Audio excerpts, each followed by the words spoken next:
ने जीत हासिल करी है, खासकर उत्तर प्रदेश में, गोवा में, मणिपुर में। आज ममता बनर्जी ने कहा है कि ये कोई 4-5 राज्यों का जो चुनाव हुआ है वो कोई लोगों का मैंडेट नहीं दर्शाता है, और अगर कांग्रेस चाहे तो सभी जो एंटी बीजेपी पार्टीज हैं वो साथ में चुनाव लड़ सकती हैं। कैसे देखते हैं आप? देखिए, अब ये उनका सुझाव है। अब कांग्रेस से लीडरशिप, कांग्रेस की वर्किंग कमेटी उस पर विचार विमर्श करेगी।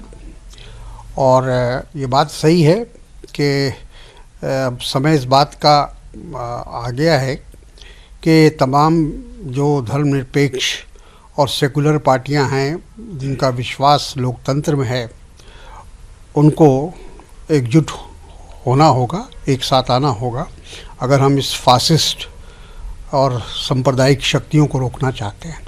सर, उन्होंने ये भी कहा कि हम जो भी बीजेपी एंटी पार्टी उनको कांग्रेस अपनी क्रेडिबिलिटी खो रही है, हम उस पर डिपेंड नहीं रह सकते। देखिए, ऐसा है कि कोई ये अगर कहता है कि कांग्रेस अपनी क्रेडिबिलिटी खो रही तो गलत है। देखिए, हर राजनीतिक दल के इतिहास में इस तरह का समय आता है, चुनौतियां आती हैं और उसका मुकाबला किया जाता है। तो जहाँ तक कांग्रेस का सवाल है, कांग्रेस से एक उसका इतिहास है कुर्बानी और बलिदान का, और ठीक है, अभी सांप्रदायिक उन्माद पैदा करके हो या झूठा प्रचार और प्रसार करके हो, भारतीय जनता पार्टी कामयाब ज़रूर हो गई है।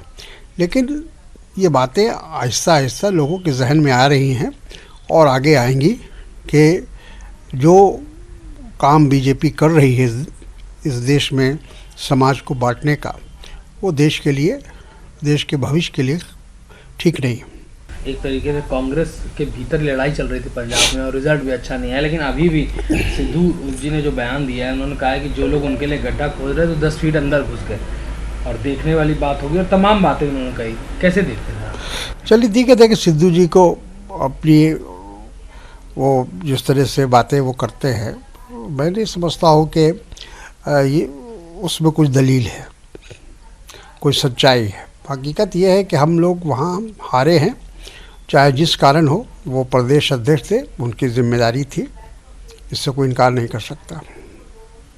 सर, स्वामी प्रसाद मौर्य ने अपने पुराने बयान पर बोलते हुए कहा कि हमेशा बड़ा तो नेवला ही होता है, ये बात अलग है, नाग और सांप दोनों ने मिलकर नेवले को जीतने नहीं दिया। कैसे देते हैं? ठीक है, अब उनका अपना एक बात करने की शैली है और उस ढंग से उन्होंने इस बात को रखा है।